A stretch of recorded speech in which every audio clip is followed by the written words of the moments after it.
Good evening to all of you. आज के इस वीडियो में different teaching jobs conducted by different boards like PGT, TGT, PRT and other exams के previous year questions को मैं explain करने जा रहा हूं। बहुत से स्टूडेंट्स के द्वारा लगातार यह रिक्वेस्ट आ रहा था कि स्पेशली कुछ वीडियोस आप अपलोड करें जो टीचिंग एग्जाम्स के लिए हों। मैं आपके रिक्वेस्ट को विशेष ध्यान में रखते हुए कुछ सेट्स अपलोड करने वाला हूं और फर्स्ट सेट आज आपके सामने मैं ला रहा हूं। सभी प्रीवियस ईयर क्वेश्चंस हैं जैसा कि आप यहां देख रहे हैं और डिफरेंट एग्जामिनेशंस में ये पूछे गए हैं by different states. So let's get started, and the first question is on the screen. Feel करना है the Arabian Nights dash still a great favorite. Still का अर्थ होता है अभी भी। अरबियन नाइट्स एक नाम है, किसी पुस्तक का नाम, सिनेमा का नाम, खेल का नाम, बीमारी का नाम। अंत में एस हो तब भी, एस न हो तब भी सिंगुलर माना जाता है, इसलिए वर्ब जो होगा सिंगुलर होगा। अब आप कहेंगे वॉज क्यों नहीं होगा? क्योंकि यहां स्टिल लगा हुआ है। अभी भी यह फेवरेट है, अभी भी फेवरेट है, इसलिए वर्ब हमारा प्रेजेंट का होना चाहिए, यानी 1 का आंसर सी होगा। Question number 2, he is dash one eyed man. Article fill करना है। 1 का प्रोनाउंसिएशन व से शुरू होता है। बेसिक कॉन्सेप्ट हमें यही सिखाता है कि ए प्लस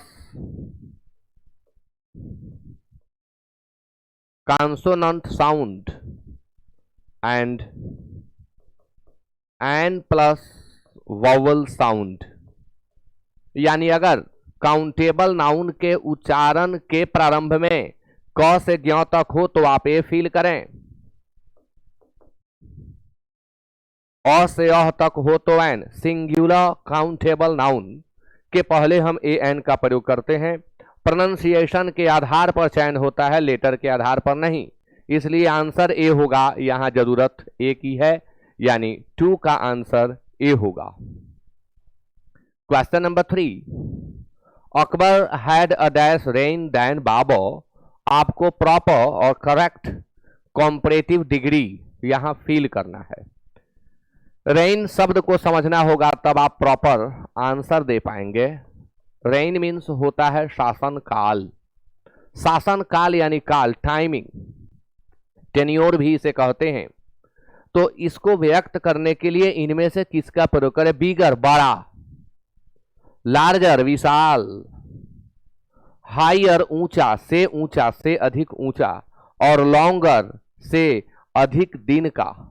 लॉन्ग ही इसमें एक शब्द है जो टाइम को व्यक्त करता है, बाकी 3 शब्द टाइम को व्यक्त नहीं कर, बाकी 3 शब्द जो है, ठीक तो बोल रहा था, टाइम को व्यक्त नहीं करते हैं। तो रेन शासनकाल, टेन्यो, इसलिए आंसर लॉन्गर होगा। Question number 4, at the interview Sammy answered our questions nonchalantly shrugging his shoulder. Shrug means सिकोड़ना होता है, सिकोड़ना, shrug. The underlined word is a an, यानी यह जो वर्ड अंडरलाइंड है यह क्या है? इसका टेक्निक जो पहले वीडियोस में अपलोड किया हूं, जो लोग नए हैं प्रीफिक्सेज और सफिक्सेज के वीडियो को जरूर देख लें। कॉन्सेप्चुअल ग्रामर के प्लेलिस्ट में, हो सके तो मैं डिस्क्रिप्शन में लिंक दे दूंगा। प्लेलिस्ट का नाम है कॉन्सेप्चुअल ग्रामर। उसमें आपको प्रीफिक्सेज इन इंग्लिश और सफिक्सेज इन इंग्लिश पर स्पेशल वीडियो मिल जाएंगे और शब्द का पहचान आपको वहां से हो जाएगा। नॉनचैलेंटली क्या है? शब्दों को पहचानने के लिए टेक्निक। अभी LY वाला टेक्निक मैं आपको दे रहा हूं। LY 2 जगह मिलेगा, नाउन के अंत में भी मिलेगा, एडजेक्टिव के अंत में भी मिलेगा। यानी अगर रूट वर्ड नाउन हो तो वह LY वाला शब्द, रूट वर्ड नाउन हो तो वह LY वाला शब्द एडजेक्टिव होता है और रूट वर्ड एडजेक्टिव हो तो वह एल वाई वाला शब्द एडवर्ब होता है। एग्जाम्पल से स्पष्ट हो जाएगा। अर्थ नाउन है, इसका एडजेक्टिव बनाएंगे अर्थली होगा। अर्थ से बना है इसलिए यह एडजेक्टिव है। हेवन स्वर्ग होता है, नाउन है, इसमें एल वाई जोड़ेंगे तो एडजेक्टिव बनेगा। लेकिन डेफिनिट एडजेक्टिव है, इसमें एल वाई जोड़ेंगे एडवर्ब बनेगा। श्योर एडजेक्टिव है, इसमें एल वाई जोड़ेंगे एडवर्ब बनेगा। ये सारे टेक्निक आप फॉलो करें तो जितने ये क्वेश्चंस आपसे पूछे जाते हैं इजीली बना देंगे, बहुत कम समय में बना देंगे आप। एडजेक्टिव के अंत में एल वाई हो तो एडवर्ब, नाउन के अंत में एल वाई हो तो एडजेक्टिव। अब यहां पर नन चैलेंट है, चैलेंट से बना हुआ है। ए एन टी का एक ट्रिक याद करिए, अगर अंत में ए एन टी हो तो शब्द एडजेक्टिव हो जाते हैं। जैसे सिग्निफिकेंट, जैसे इंपॉर्टेंट, इंपॉर्टेंट, सिग्निफिकेंट, ये ए एन टी से अंत होने वाले शब्द एडजेक्टिव होते हैं। यानी इसका रूट वर्ड एडजेक्टिव है और एल वाई लगा है तो क्या हुआ, एडवर्ब हुआ। तो आंसर हमारा क्या होगा, ए। 5 विच of the following sentence has a gerund. निम्नलिखित में से किस सेंटेंस में जेरंड है आपको बताना है। तो जेरंड का पहचान होना चाहिए ना आपको। वर्ब 4 जेरंड का काम करता है। साथ ही वर्ब 4 प्रेजेंट पार्टिसिपल का भी काम करता है। यानी वर्ब 4 अंग्रेजी में 2 रोल को परफॉर्म करता है। वर्ब 4 वाले शब्द जेरंड भी हो सकते हैं, वर्ब 4 वाले शब्द प्रेजेंट पार्टिसिपल भी हो सकते हैं।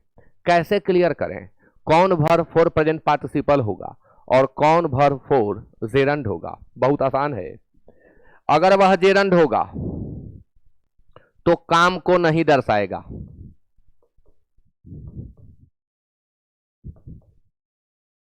काम को नहीं दर्शाएगा।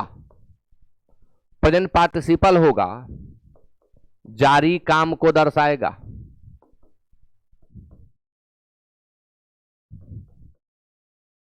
हिंदी मेरा बहुत गलत होता है और मैं जानता हूं कि इस वीडियो को देखने वाले लोग शिक्षक बनने वाले हैं। भाई मुझे क्षमा करें, बहुत कमजोर हूं हिंदी में। अंग्रेजी भी बहुत मजबूत नहीं है, थोड़ी कोशिश करता हूं बस। तो जेरंड काम को नहीं दर्शाता है। वर्ब 4 जब काम को दर्शाता है तब उसे प्रेजेंट पार्टिसिपल कहते हैं, काम को नहीं दर्शाता है जेरंड कहते हैं। इसे एक और तरीके से देखिए, यह जो जेरंड होता है वाक्य में नाउन की तरह काम करता है, नाउन की तरह। और यह जो होता है ना, यह वाक्य में वर्ब की तरह काम करता है। वर्ब क्या है? जो एक्शन को दर्शाता है। अब आप इससे चेक कर लीजिए। यहां he found that parking was difficult, यहां पर दैट है और ये पार्किंग है, फिर ये वॉज है। ये वॉज क्या है? वर्ब है। और यह पार्किंग क्या है? सब्जेक्ट है, सब्जेक्ट है। और जेरंड नाउन की तरह काम करता है। नाउन का काम क्या है?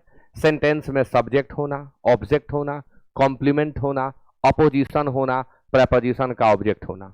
ये नाउन के यही काम है। यानी यहां पर सब्जेक्ट का काम यह वर्ब 4 कर रहा है, यानी निश्चित तौर पर यह जेरंड है। किसी जारी काम को यह नहीं दर्शा रहा, कोई एक्शन यहां कंटिन्यूड नहीं है, गोइंग ऑन नहीं है, इसलिए आंसर ये होगा।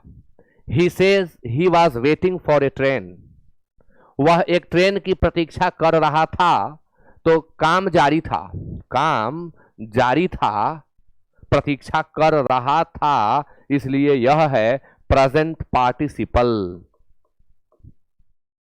आई सॉ फ्लेम्स राइजिंग, मैंने देखा लपटों को निकलते हुए, निकलते हुए लपटें निकल रही थी, काम जारी है। और हर्ड पीपल साउटिंग, लोग चिल्ला रहे थे, मैंने उन्हें सुना, यानी चिल्लाहट भी जारी थी, यह भी प्रेजेंट पार्टिसिपल है।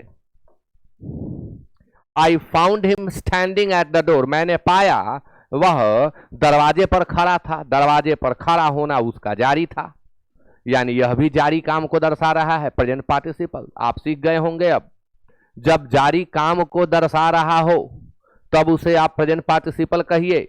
नाउन की तरह काम कर रहा हो या एक्शन को दर्शा ही नहीं रहा हो तो उसे आप जेरंट कहिए। यहां स्पष्ट हुआ आपका। आगे next, which tense is used, कहां इस क्वेश्चन में, in general statements of what was true in the past.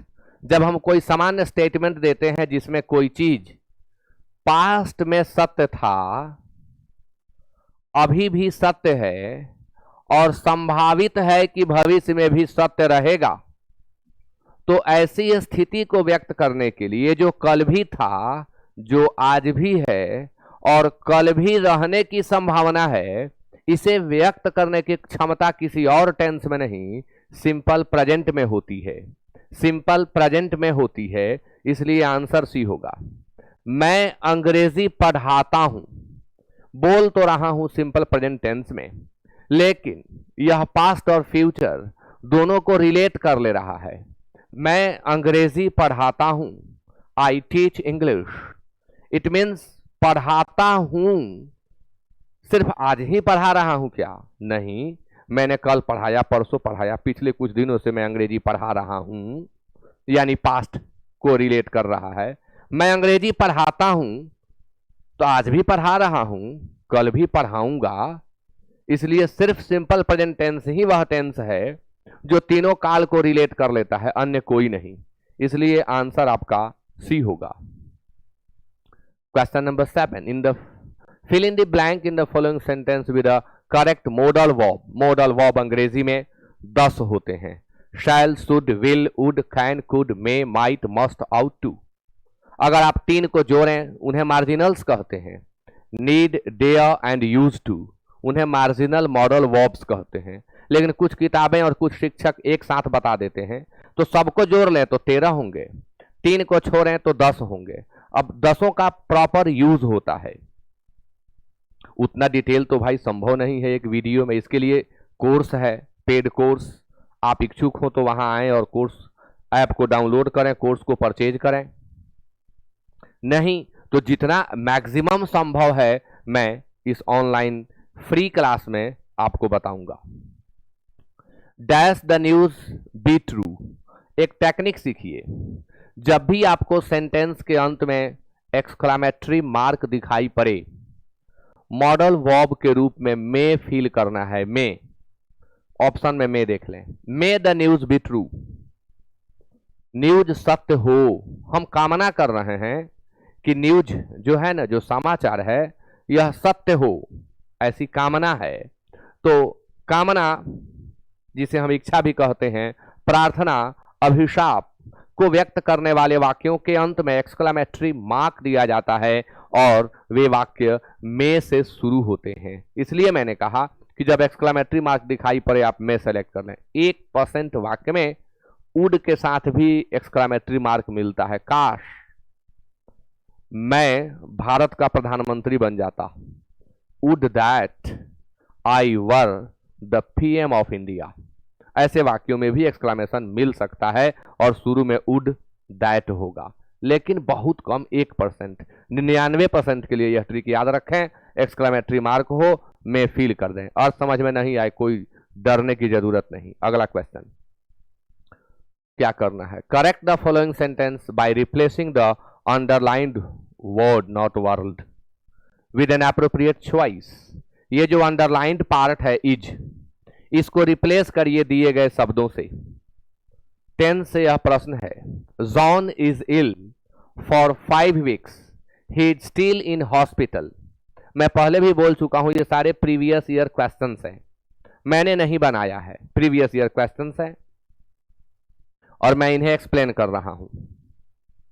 यहां फॉर के बाद टाइम है। आप एक ट्रिक सीखें, किसी भी सेंटेंस के लास्ट पार्ट में फॉर या सिंस के बाद टाइम हो तो आप 2 स्ट्रक्चर पर विशेष ध्यान रखें। एक है has, have, had plus been plus verb 4। दूसरा होता है has, had, have plus V3।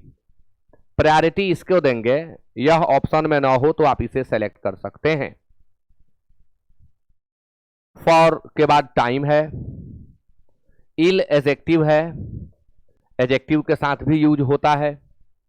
तो जॉन 5 सप्ताह से बीमार है यानी हैज बीन होगा, और अभी भी अस्पताल में है, वर्तमान में भी वह अस्पताल में है, इसलिए आंसर बी होगा।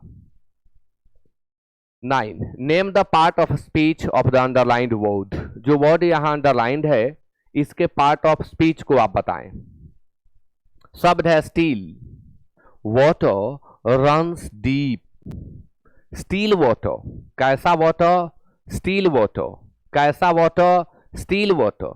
कैसा शब्द का आप यूज करें, और कैसा का आंसर देने वाला दो हो सकता है।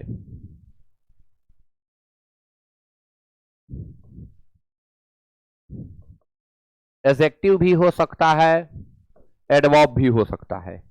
अब एडजेक्टिव होगा तो नाउन या प्रोनाउन के लिए यूज होगा।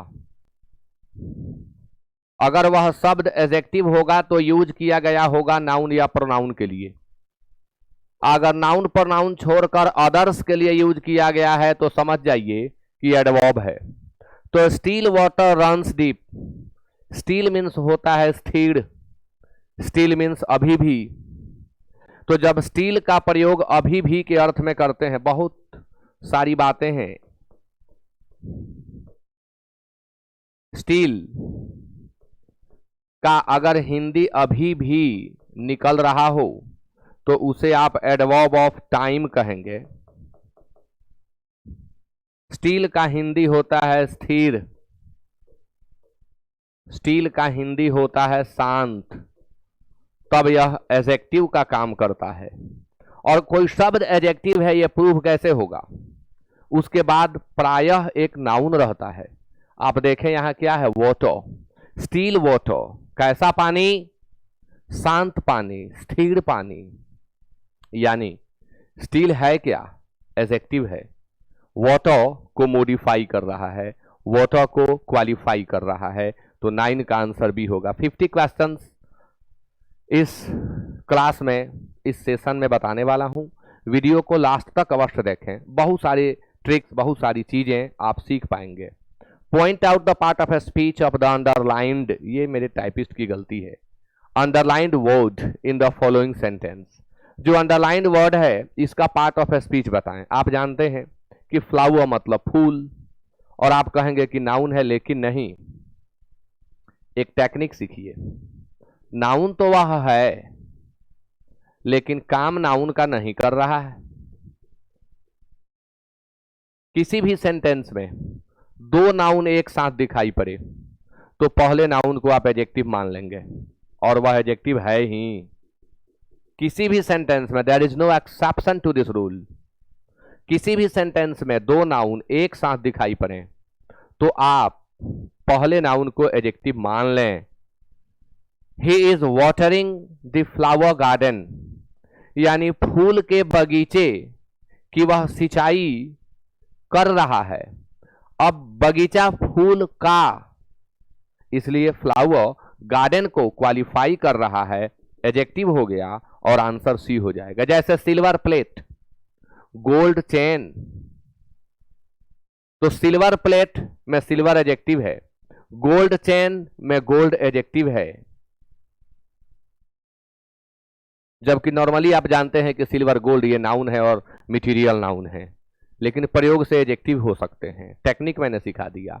Eight the appropriate question tag, मैं प्रायः देख रहा हूं कि क्वेश्चन टैग भी पूछा जा रहा है। बड़ा आसान होता है क्वेश्चन टैग। आपको दो बातों का ध्यान रखना है, टेंस और सब्जेक्ट। टेंस और सब्जेक्ट। एक तीसरी बात, अफर्मेटिव हो तो नेगेटिव कर देंगे, नेगेटिव हो तो अफर्मेटिव कर देंगे। बस 3 बात का ध्यान रखिए कि वाक्य किस टेंस में रखा गया है, वाक्य अफर्मेटिव है कि नेगेटिव है, सब्जेक्ट का चयन, बस 3 बात। नन नेगेटिव है, इससे स्पष्ट हो जाता है कि क्वेश्चन टैग जो होगा वो अफर्मेटिव होगा, यानी ये 2 ठो तो नहीं होगा। यही दो ठो होगा। टेंस देख लीजिए, V2 है यानी सिंपल पास्ट है, इसलिए आंसर बी होगा। हर चीज का टेक्निक दूंगा, आपको उसे सीखना होगा। somebody will play, I'm sorry, somebody will pay for this is an example of which of the following? ये जो somebody will pay for this, किसी को तो इसका हिसाब चुकाना होगा। यह निम्नलिखित में से किसका उदाहरण है? Compared inverted subject. Inversional sentence में आने वाले सब्जेक्ट को इन्वर्टेड सब्जेक्ट कहते हैं। जैसे hardly had I reach the station when the train started. Sentence के प्रारंभ में hardly, scarcely, rarely, no sooner, here, there, away दिया हुआ हो तो पहले वर्ब बाद में सब्जेक्ट आता है, उसे इन्वर्टेड सब्जेक्ट कहते हैं। ऐसी बात इसमें नहीं है, इसमें तो सब्जेक्ट पहले ही है, इसलिए यह आंसर नहीं होगा। कंपेयर्ड इन्वर्टेड ये तो होगा ही नहीं, ये भी नहीं होगा। सिंगुलर इंडेफिनिट प्रोनाउन और प्लूरल इंडेफिनिट, ये प्लूरल तो है नहीं, आंसर सी होगा। समबडी, नोबडी, एनीबडी, ये जो शब्द होते हैं इंडेफिनिट प्रोनाउन के अंतर्गत आते हैं और अनिश्चितता को व्यक्त करते हैं। और सिंगुलर समबडी हैज होता है, समबडी हैव नहीं होता। नोबडी हैज होता है, नोबडी इज होता है, नोबडी वाज होता है। इसलिए यह जो है आपका इंडेफिनिट प्रोनाउन है और सिंगुलर है, इसलिए आंसर सी होगा। Question number 13, at the appropriate question tag. Question tag आ गया। लेट्स याद करें, जितने सेंटेंस लेट्स से शुरू हुए हों उनके क्वेश्चन टैग में बिना सोचे समझे आपको शैल भी लगा देना है। मत पढ़िए सेंटेंस को। अगर क्वेश्चन टैग बनाना है और लेट्स या लेट अस से सेंटेंस को शुरू किया गया है तो आप फील कर दें शैल वी। देखिए ऑप्शन में जरूर होगा, आंसर सी होगा। याद करना है, याद कर जाइए। 14, complete the following sentence with an appropriate question tag. फिर क्वेश्चन टैग है। You need to start earlier. Tense देख लीजिए, सिंपल प्रेजेंट है। सिंपल प्रेजेंट का ऑक्सिलरी वर्ब क्या होता है? डू या डज होता है। देख लें अफर्मेटिव है कि नेगेटिव, तो अफर्मेटिव है यानी नेगेटिव होगा। खैर सब नेगेटिव ही है। तो सिंपल प्रेजेंट यानी डू या डज, सब्जेक्ट हमारा यू है तो डोंट यू होगा, डोंट यू, इसलिए आंसर सी होगा। Question number 15, the committee meets here every Sunday. अब अंडरलाइंड वर्ड जो है यह क्या है बताना है आपको कि अंडरलाइंड वर्ड क्या है। अंडरलाइंड वर्ड क्या है?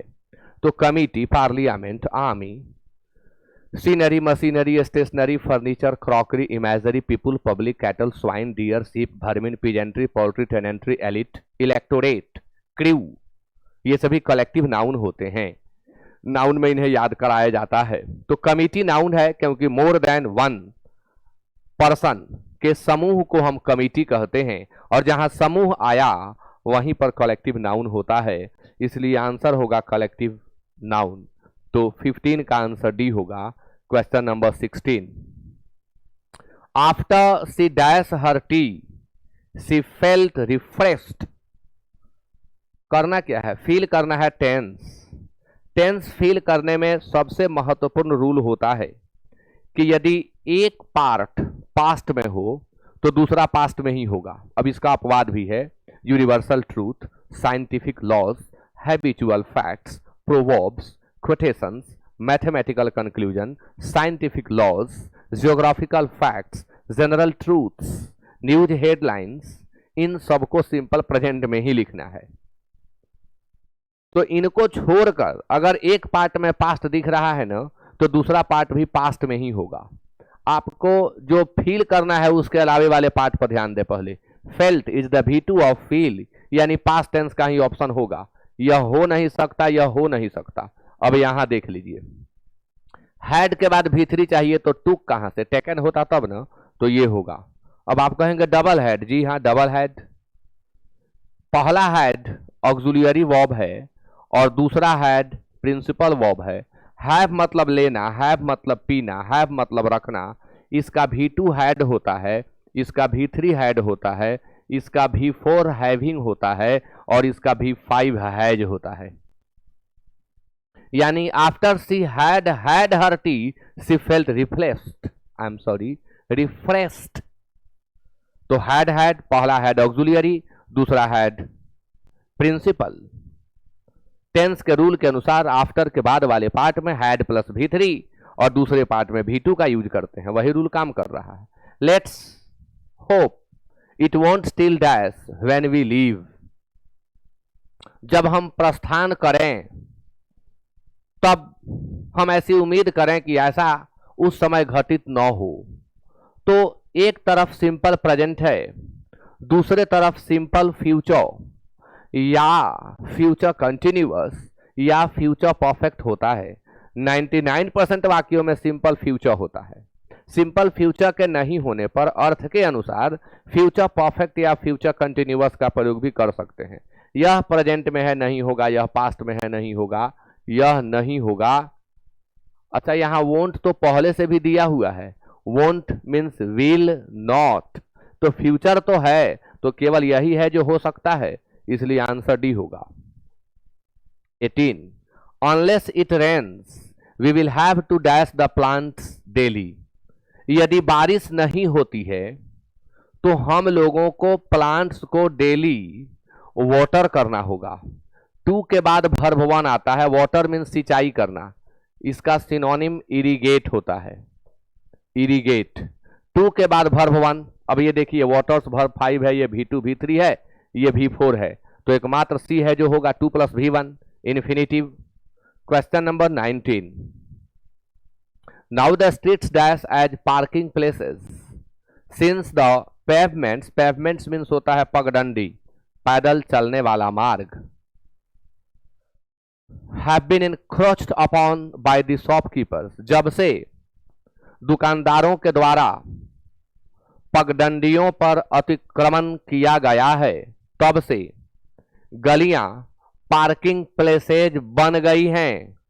तो नाउ द स्ट्रीट्स हैव के साथ बीइंग यूज नहीं होता है, केवल बीइंग यूज नहीं होगा, बीन यूजिंग नहीं होगा, बिना हैज हैव हैड के बीन कैसे आएगा, इसलिए आंसर डी होगा। आर बीइंग यूज्ड, यूज की जा रही हैं, passive structure. Question number 20 dash you obeyed orders this disaster wouldn't have happened. Disaster means आपदा, कैलामिटी, मिसफॉर्च्यून, इसका सिनोनिम होता है और इसके लिए प्रॉपर स्ट्रक्चर है जो वर्ब में पढ़ाता हूं। बहुत सुंदर ट्रिक है कि इफ हो, सब्जेक्ट हो, हैड हो, V3 हो, तो जो दूसरा पार्ट आता है वह सब्जेक्ट के साथ वुड हैव और V3 लेता है।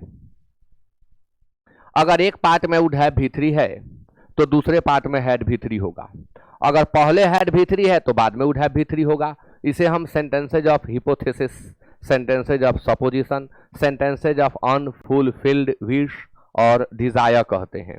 अब एक दूसरी बात यह भी है कि हम चाहें तो इफ को गायब कर दें, और इफ को जब गायब करेंगे तो हैड पहले आ जाएगा, तब सब्जेक्ट आ जाएगा और तब V3 आ जाएगा। इस तरह के सेंटेंस को इन्वर्सनल सेंटेंस कहते हैं। इफ गायब हो जाएगा, वही यहां पर हुआ है, इफ गायब है। आप देखिए वुडंट हैव साथ में V3, यानी इधर हैड V3 चाहिए, तो V3 पहले से है, केवल हमें हैड दे देना है। 20 का आंसर भी होगा। Question number 21 He dash have sent the message immediately rather than delaying its dispatch. Dispatch को डिले करने के बजाय he dash have sent the message immediately, शीघ्र ही उसे मैसेज भेज देना चाहिए था, या डिले करने के बजाय शीघ्र ही वह मैसेज भेज सकता था। यही दो होगा, तीसरा नहीं होगा। या तो शुड हैव चाहिए, नहीं तो कुड हैव चाहिए। अर्थ के आधार पर कांट हैव, कुड हैव ये हो नहीं सकता। आउट बिना टू के यूज नहीं होगा, आंसर सी होगा। आउट का प्रयोग बिना टू के नहीं होता है। Question number 22 a banyan tree dash to be here when we were children. Past, जब बात पास्ट की हो रही हो तो आने वाला वर्ब भी पास्ट को व्यक्त करने वाला होना चाहिए। दूसरी महत्वपूर्ण बात, यहां टू लगा हुआ है, भरना है जो वो सब मॉडल वर्ब हैं। मॉडल वर्ब अंग्रेजी में दो ही हैं, मॉडल या मार्जिनल, जिनके साथ टू लगता है।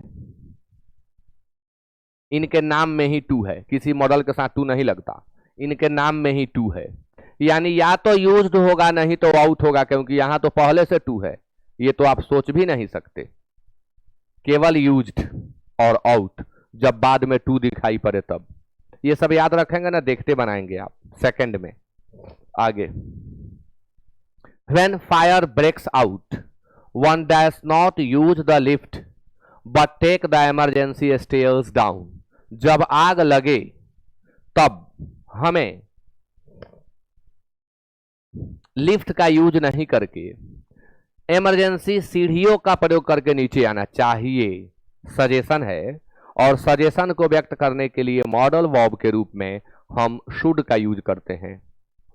24, did he dash criticise my arrangements. क्या वह मेरे अरेंजमेंट्स को क्रिटिसाइज करने का डैश किया, क्योंकि डिड है।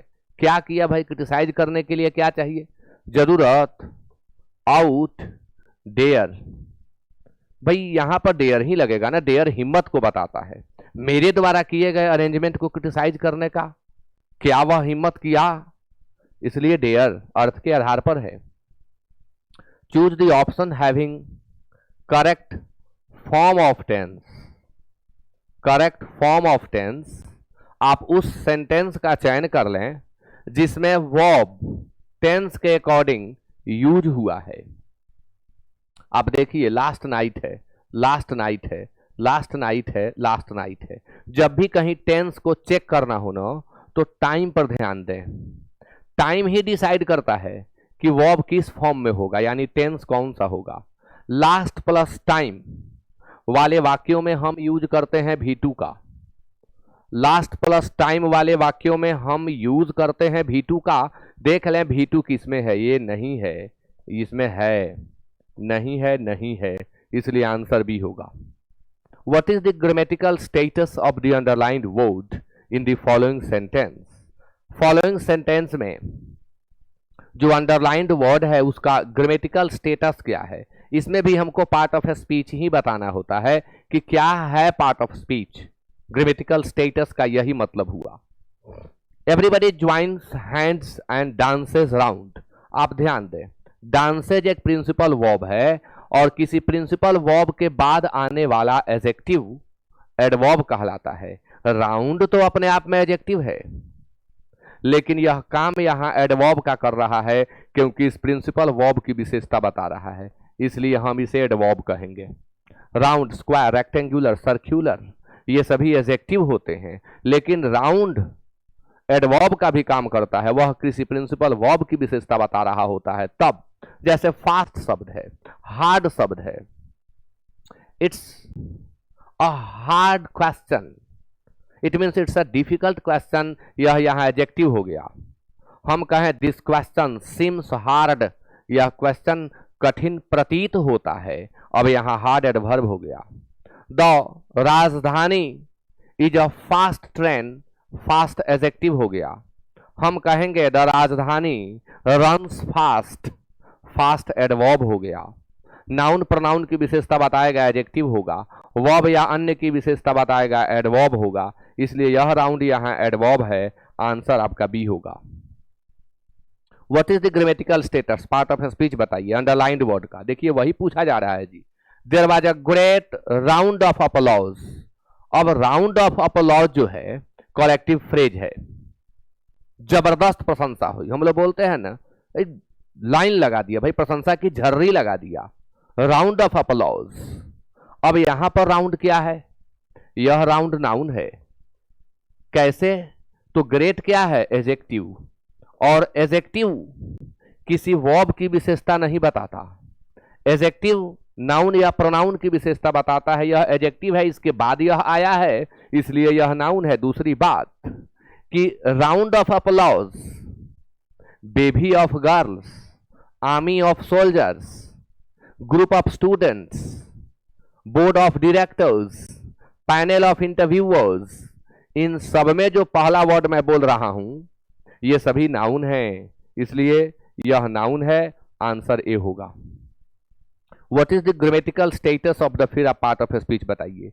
Vasco da Gama was the first to round the cap of Good Hope. अब यहां देखिए टू के बाद आया, टू के बाद आया और एक्शन को दर्शा रहा है। To round the cap of, round लगाने वाला, चक्कर लगाने वाला, चक्कर लगाना वर्ब है, इसलिए आंसर डी हो जाएगा। 2 + V1, 2 + V1 वही technique. Mark the part with the error, read the 4 sentences, 4 options as the parts of the given sentence. ये एक ही सेंटेंस के पार्ट हैं, पढ़ें और बताएं किस पार्ट में एरर है। ईच सिगरेट व्हिच, इसमें एरर नहीं है, यह सही है, एरर नहीं है इसमें, क्योंकि ईच, एवरी, आइदर, नाइदर के ठीक बाद आने वाला नाउन हमेशा सिंगुलर होता है, वर्ब सिंगुलर होता है। यहां पर नाउन सिंगुलर है यानी एरर नहीं है। ए पर्सन स्मोक्स डज, तो which a person smokes does सही है। Some harm and eventually you, you की ही, जो सिगरेट पिएगा नुकसान उसको करेगा ना, सीरियस डिजीज का इफेक्ट उसके ऊपर होगा, तुम्हारे ऊपर नहीं। यानी ए पर्सन के लिए सुटेबल प्रोनाउन लगाना था, प्रोनाउन गलत लगा हुआ है, आंसर सी होगा, यू के जगह पर ही चाहिए। आइडेंटिफाई द एरर पार्ट, इसमें भी एरर वाले पार्ट को ढूंढना है। Rajiv was happy that Sanjay and his sister was, यह बिल्कुल सही है। संजय एंड हिज सिस्टर दो सिंगुलर सब्जेक्ट एंड से जुड़े हों तो वर्ब प्लुरल होता है, वॉज के जगह पर वर होगा, यही गलत है, इसलिए आंसर बी होगा। When two singular subjects are joined by and, plural verb is used. Next question आपके सामने, question number 31। I must finish the work today. Underlined part जो है मस्ट है। द अंडरलाइंड मॉरल ऑक्सिलियरी सोज, यह must किसको दर्शा रहा है, कंपल्सन को, नेसेसिटी को, लाइकलीहुड को और ऑब्लिगेशन को। यानी मस्ट का सारा प्रयोग क्लियर चाहिए ना। मस्ट क्या क्या व्यक्त करता है, तो मस्ट विल डिटर्मिनेशन को व्यक्त करता है, हार्ड इंस्ट्रक्शन को व्यक्त करता है, नेसेसिटी को व्यक्त करता है, कंपल्सन को व्यक्त करता है, ऑब्लिगेशन को तो बहुत कम, रेयर केस में। ऑब्लिगेशन के लिए प्रॉपर होता है आउट टू। तो हिंदी निकाल ले, I must finish the work today, आज इस काम को मैं अवश्य पूरा करूंगा। ये क्या है भाई, विल, डिटर्मिनेशन, दृढ़ निश्चय, सर्टेनिटी, बट ऑप्शन में दिख ही नहीं रहा। कंपल्सन विवशता नहीं है, यह कंपल्सन बाध्यता नहीं है। कंपल्सन वाले वाक्य मस्ट से आएंगे तो कैसे होंगे, you must pay the fine till tomorrow और बाय टुमारो, कल तक तुम फाइन अवश्य जमा कर दो, ये मस्ट कंपल्सन को व्यक्त कर रहा है। नेसेसिटी आवश्यकता, अब हमें यही आंसर सेलेक्ट करना होगा। हालांकि वास्तव में यह विल डिटर्मिनेशन दृढ़ निश्चय को दर्शा रहा है, लेकिन यहां ऑप्शन में नहीं दिख रहा। मजबूरी में नेसेसिटी, चूंकि आवश्यकता है कि मैं इस काम को अवश्य पूरा आज कर दूं, तो मुझे यह सेलेक्ट करना पड़ रहा है। लाइकलीहुड, संभावना, इट मस्ट रेन टुडे, आज अवश्य बारिश होगी, यह है संभावना, लाइकलीहुड। और ऑब्लिगेशन के लिए तो आप और टू लगाइए, नेसेसिटी हम मानेंगे। 31 का आंसर भी। We should never get down from a moving train, underline part क्या है बताना है आपको, नेवर।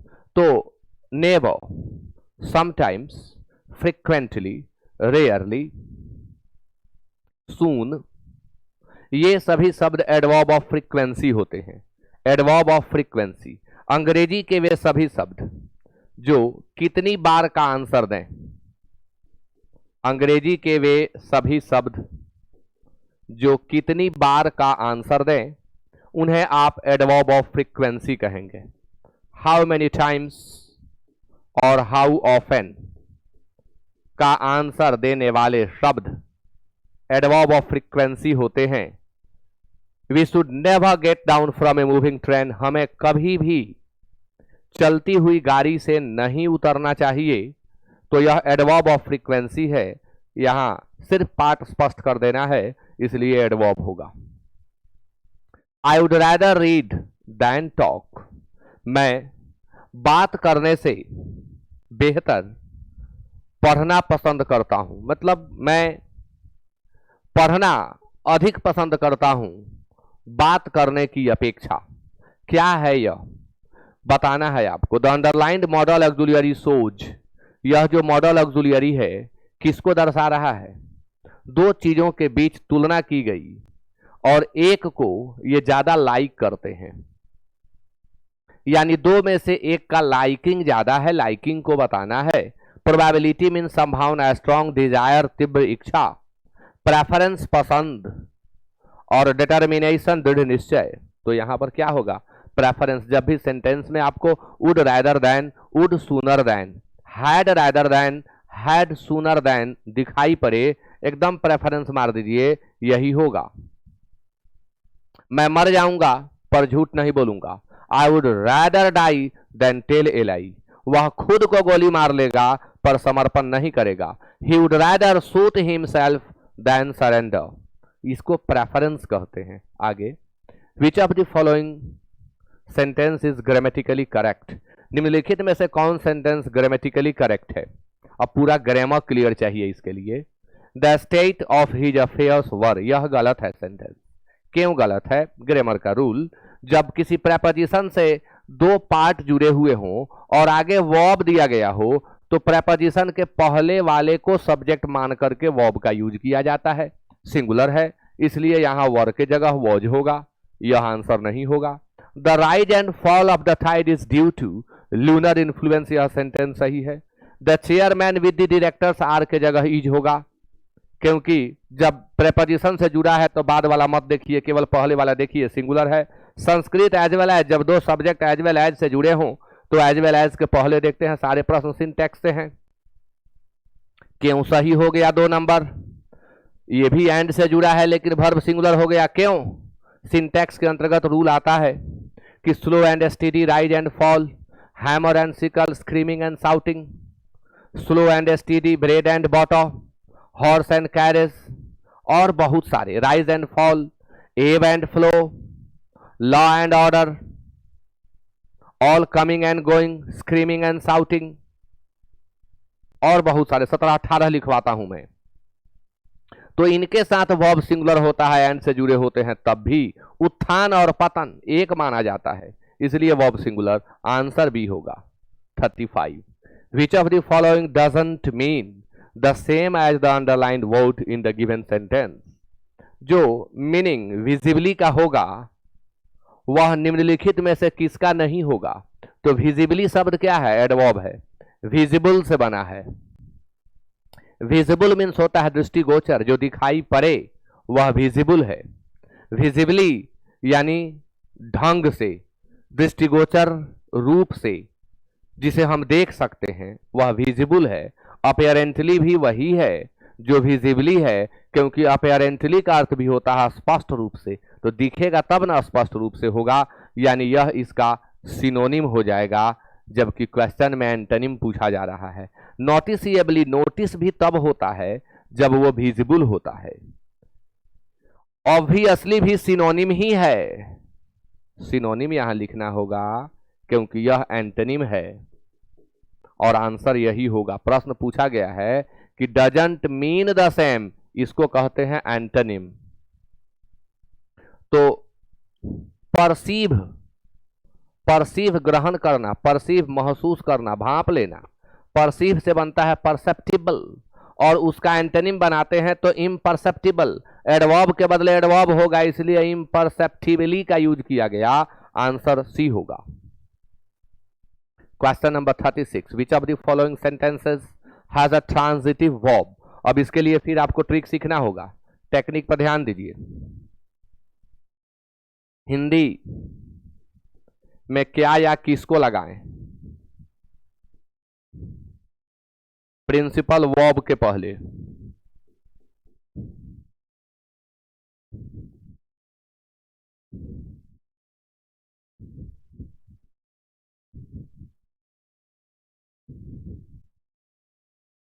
आंसर देने वाला, ट्रांजिटिव वर्ब होगा।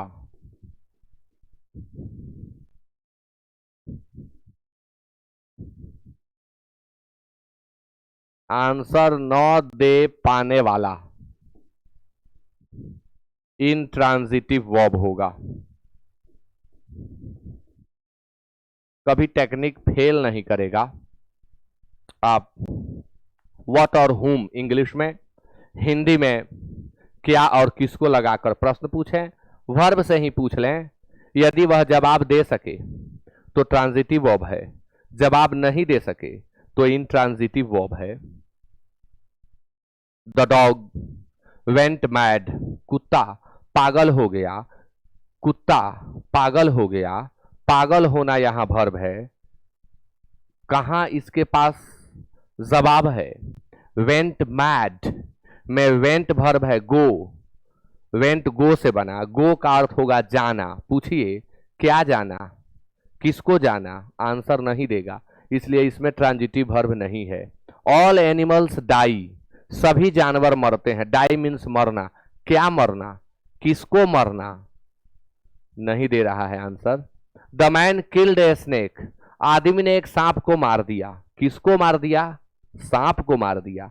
किल मीन्स मारना, मारना किसको? आदमी को, सांप को। यह आंसर दे रहा है, ट्रांजिटिव है, आंसर सी होगा। अब देखिए ऑब्जेक्ट, एक भी शॉर्टकट, जो लोग पहले ग्रामर पढ़े हैं उनके लिए यह टेक्निक भी ठीक है कि ऑब्जेक्ट अगर रखे हुए है तो ट्रांजिटिव ही है। ऑब्जेक्ट नहीं है तब तो चेक करना पड़ेगा, लेकिन ऑब्जेक्ट रखे हुए है तो ट्रांजिटिव ही है। ऑब्जेक्ट या तो नाउन होगा नहीं तो प्रोनाउन होगा। Which of the following sentences has a transitive? Same question. This book is mine, इसमें तो प्रिंसिपल वर्ब है ही नहीं। These are lame excuses, principal verb है ही नहीं। She herself saw it, it object है, वह इसे खुद देखी। किसे देखी, किसको देखी, इसको देखी। saw ट्रांजिटिव वर्ब है, इसलिए आंसर सी होगा। सी मीन्स देखना, क्या देखना, आंसर मिलेगा। किसको देखना, आंसर मिलेगा, इसलिए ट्रांजिटिव हो जाएगा।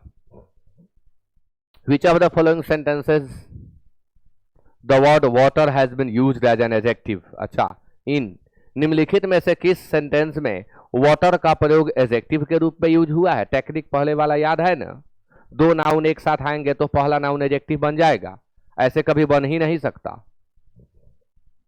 वाटर द प्लांट, यहां तो वाटर वर्ब है, पौधे में पानी डाल दो, ये तो वर्ब है। ब्रिंग सम वाटर, यहां पर वाटर नाउन है, थोड़ा पानी लाओ, तो ये तो नाउन है।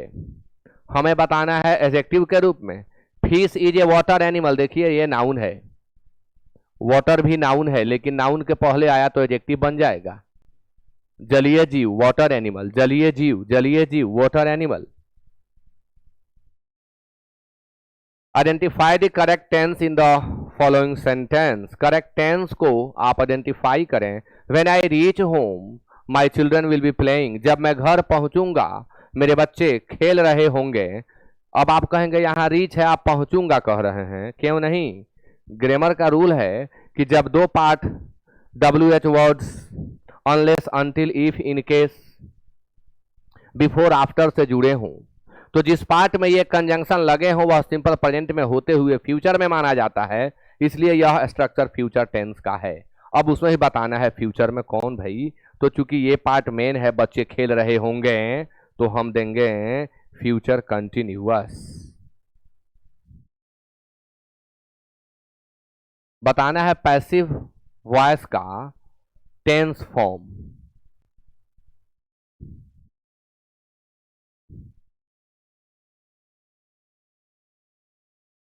Will the letter have been received by him? Will the letter have been received by him? Passive में है, इसका टेंस आप बताइए कौन सा टेंस यूज हुआ है?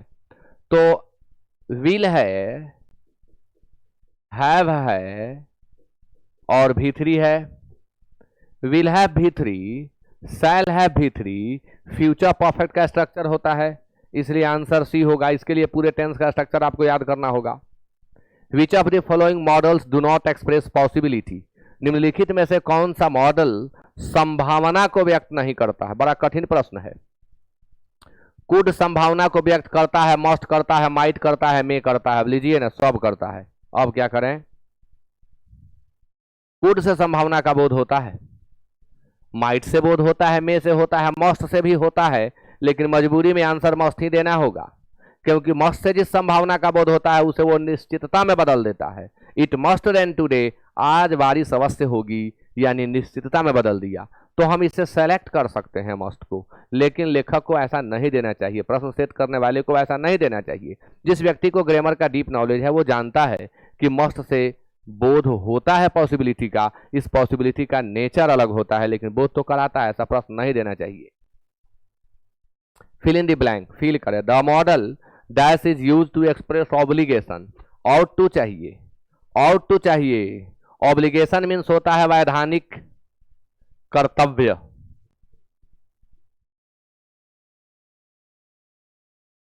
अच्छा, ऑब्लिगेशन का एक और अर्थ होता है विवशता,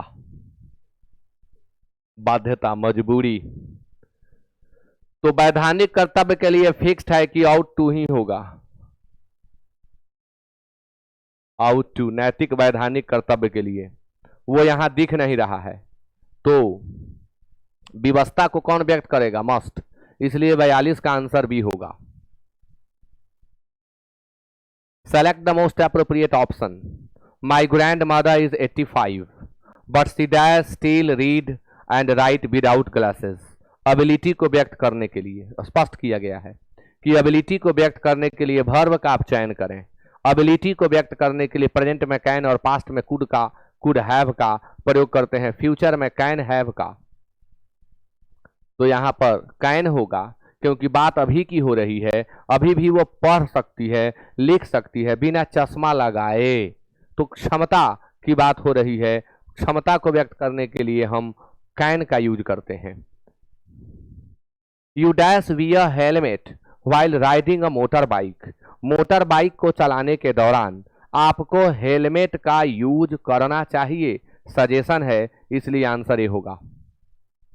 fill in the blank with the appropriate option. Dash I use your pen. Permission मांग रहे हैं।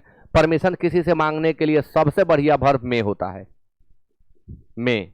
ऑप्शन में ना हो तो माइट, और ज्यादा पोलाइटनेस को दर्शाता है। Might shows more politeness than may. यदि ऑप्शन में ना हो, ऑप्शन में माइट ना हो, तब मजबूरी में आप कैन सेलेक्ट करिए, मजबूरी में कैन सेलेक्ट करिए, क्योंकि यहां आपका नॉलेज जो है ना उसका टेस्ट किया जा रहा है, कितना पढ़े हैं ग्रामर आप। तो सबसे बढ़िया में होगा, माइट भी होगा, नहीं रहने पर कैन होगा, नहीं है में माइट, इसलिए हमें कैन सेलेक्ट करना पड़ेगा। Fill in the blank with appropriate modal. Modal देख लीजिए कितना इंपॉर्टेंट है, और ये जो क्वेश्चन मैं लिया हूं कई वर्षों से ये क्वेश्चन लिए गए हैं। 2021, 22 का शायद प्रश्न नहीं है, 20, 19, 18 से ये प्रश्न लिए गए हैं। आप देख सकते हैं कि किस चैप्टर पर ज्यादा फोकस करना होगा। मॉडल वर्ब से बहुत प्रश्न आ रहा है। क्वेश्चन टैग बहुत इंपॉर्टेंट है। पार्ट्स ऑफ स्पीच का पहचान बहुत जरूरी है। I dash play football and volleyball. Ability को बताने वाला वर्ब चाहिए, तो एबिलिटी को कौन बताता है? कैन, इसलिए कैन होगा। Select the correct answer from the given options to fill the blank. I dash love my parents denotes obligation और ड्यूटी। भाई ऑब्लिगेशन और ड्यूटी को दर्शाने वाला वर्ब खोज के डाल दीजिए। तो मैं बार बार बता रहा हूं कि ऑब्लिगेशन और ड्यूटी को आउट टू बताता है, इसलिए आंसर ए होगा। We dash to Guwahati by Rajdhani express last month. मैं पहले भी बोल गया हूं कि लास्ट प्लस टाइम हो तो आप V2 भर दें, गो का V2 भरना है, वेंट होगा। Every morning she dash up early and gets ready for work. Habit को दर्शाना है, किसी के हैबिचुअल एक्शन को दर्शाने के लिए हम सिंपल प्रेजेंट टेंस का यूज करते हैं।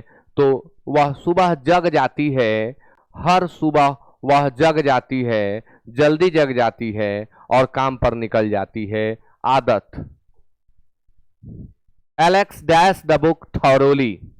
प्रेजेंट परफेक्ट टेंस फील करें तो हैज है भी3, एलेक्स नाम है इसलिए हैज रेड का आप चयन करें और इसी के साथ सेट 1 कंप्लीट, जिसमें मैंने आपको 50 प्रीवियस ईयर क्वेश्चंस को एक्सप्लेन करके बताया, एक्सप्लेन किया। अब यह सेशन यहीं पे समाप्त होता है। आप कमेंट करके जरूर बताएं कि वीडियो से आपको लाभ मिला या नहीं मिला। अगर आपके कुछ सजेशंस हैं तो आप कमेंट में जरूर लिखें, मुझे इंतजार रहेगा। And thank you so much for watching the video till the end and now good night.